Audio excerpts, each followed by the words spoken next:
In this video, we are going to learn chapter 3 trigonometric function.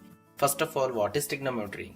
Trigonometry is derived from the Greek words trigon plus metron, and it means measuring the side of triangle. The subject was originally developed to solve geometric problems. Now, in this chapter, we will study definition of trigonometric functions, their domain, range, graph, and to express trigonometric function of minus theta pi by 2 plus minus theta. If in a circle of radius r an arc of length L subtends an angle of theta radians, then L is equal to r theta. It can be seen in this figure.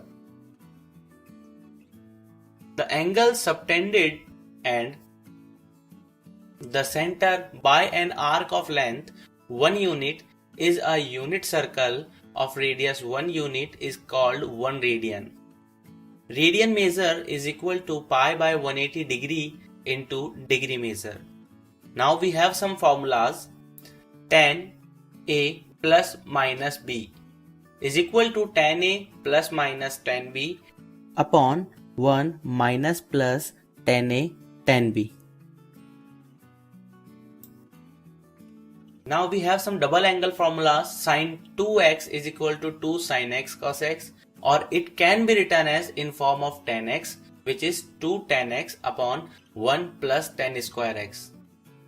Another one is cos 2x is equal to 2 cos square x minus 1, 1 minus 2 sin square x, and cos square x minus sin square x. It can be written as 1 minus tan square x upon 1 plus tan square x. Now we have some triple angle formula. Sin 3x is equal to 3 sin x minus 4 sin cube x. Cos 3x is equal to 4 cos cube x minus 3 cos x, and tan 3x is equal to 3 tan x minus tan cube x upon 1 minus 3 tan square x.